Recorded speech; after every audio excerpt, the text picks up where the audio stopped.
And now, it's time for another Dice Tower review with Tom Vasel. Hey folks, today we're taking a look at a game called Aya, A-Y-A, or Aya. I'm not sure how to pronounce it exactly. When I was a kid, in the 80s and 90s, I think maybe it was the early 90s or late 80s, one of the things that everybody wanted to do was a game called Domino Rally. It wasn't a game, it was a toy. And Domino Rally took the idea of, you've seen people knock dominoes over, they all fall over in setups. In Domino Rally, you could buy sets of plastic dominoes for the sake of doing that. And it was fun. I set dominoes up all over the house. The only problematic thing was someone would invariably knock some of them over, parts would fall over.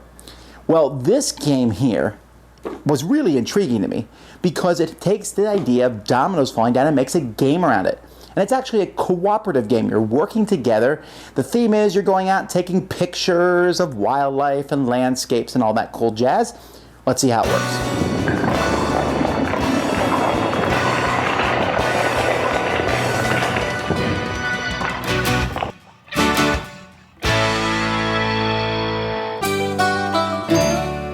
In this game, which comes with the biggest timer I've ever seen, a 10-minute timer, the game actually takes 20 minutes. You're going to be running the time through this timer, and when it's finished, you flip it over for the next 10 minutes.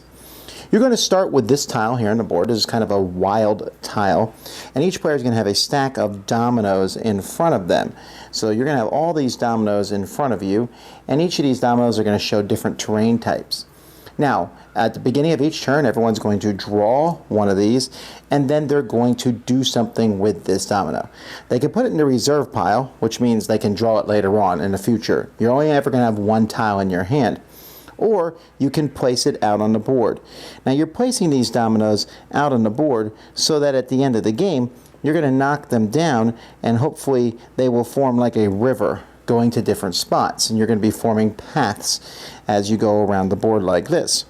Now, what you'll notice though is on this one here, there's a camera. When you play a domino with a camera, you can place it like normally, or you can do one of two things. You can draw a new tile of that terrain type, you flip it over, and you can place it anywhere you want. You can build dominoes so that you are trying to get these rivers to attach to each other. So like you'll see these rivers are attaching to that one there, which isn't very useful. You need another one. There we go. So that moves to that one there. Whenever you put out one of these terrain tiles, you're going to place a picture tile next to it. Another thing you can do when you draw a tile that has a picture on it is you can place that picture tile down like normal, and on top of that picture tile, you can place an animal tile. Now these animals have different pictures on them, it doesn't really matter, and you'll put the animal tile on top like that.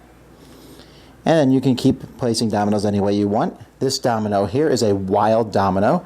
This domino can be placed so that when it falls, it can split the chain into two different directions, or you can play it as a normal regular domino. It just counts as a wild. It counts as any type of domino. There's different kinds of, you never know sure what kind of rivers you'll find on the other side of a tile. So then this desert tile, it looks like that. This desert tile is just a curve. This desert tile is a straight. And really, you can place these wherever you want on the board. Sometimes they'll even have dead ends like this. So you'll place these. You can place a domino. If I get this domino, I seriously could just place it here. You can place dominoes wherever you want. So players are drawing dominoes as quickly as they can and placing them and putting animals on top. Now, once the time runs out, then one person is going to hit this domino here, and it's going to hopefully knock down all the dominoes in one fell swoop. Now that probably won't happen. So if some of the dominoes remain standing, so let's say I knock them all down, I'm like, I got to knock more down. So I hit this one, and that knocks down the rest of the dominoes, but I have to spend one of these tiles to do so. You're going to start with 10 of these tiles, and each one of these that you spend loses you a point. You'll get a point for each of these that you haven't spent at the end of the game. You will also get points for each tile that's out here.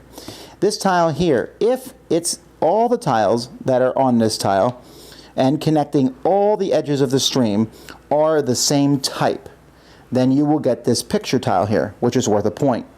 If you get the picture tile from all three of the same terrain, that's an extra additional point.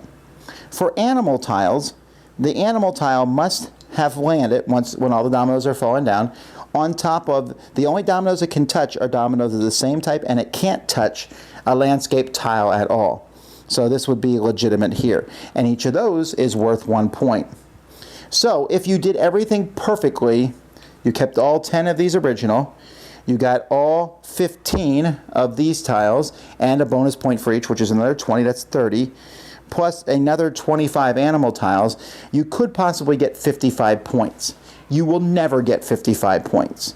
In fact, the rules say that you can't get over 50. They said they've never seen anyone do it. 10, if you get 10 or less, you're not doing very well. And that's basically it. You're just going to see your score. So the fun is taking this huge pile of dominoes over here and making up a domino setup and then knocking it down at the end and hoping that it scores well. Because, as I said, it's a cooperative game. We'll talk about the graphical overlay of the game, which I think is really nice. I believe these tiles have the stuff printed on them, and they're little small wooden discs. The artwork, I think, is beautiful. It has this idea of looking down on a landscape. The animals, they don't have to be different, but they are different, and they have different pictures of animals, and there's even in the book, so it's kind of this educational overlay on top of this.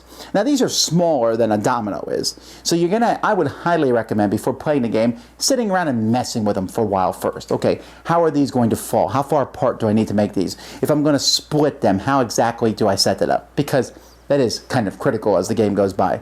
The rules are basically laid out well, although I think they could have basically, one thing that's kind of not, it's in there but not as intuitive is you can place these anywhere you want. You can put them anywhere you want, the dominoes. Anywhere you want.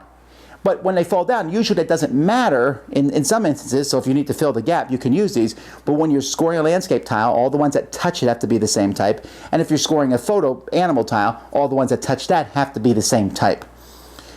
So as you're drawing these, you have to draw them quickly because 20 minutes is really fast. And you're looking at the tile and you're going, okay, am I going to put this aside or use it now? You'll get these camera ones and you're like, oh man, I don't want to waste these camera ones. I want to use it to put an animal out, but at the same time, it would go really well over here. Or I want to put out a new terrain tile. And if I get this new terrain tile, where do I put it?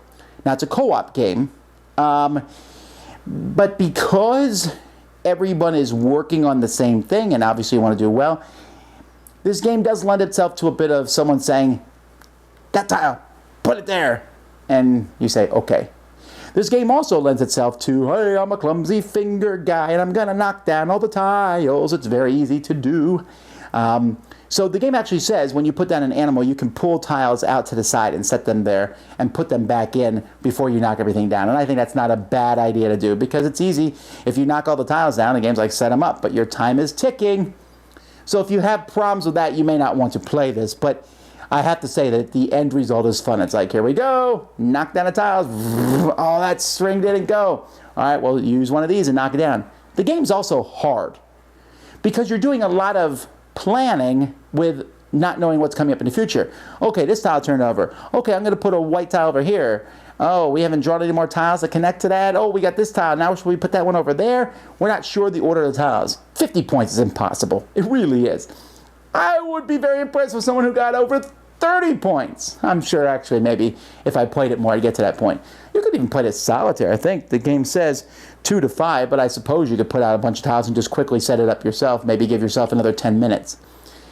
This game gets points for being incredibly unique. Never seen a game use this domino thing like this before.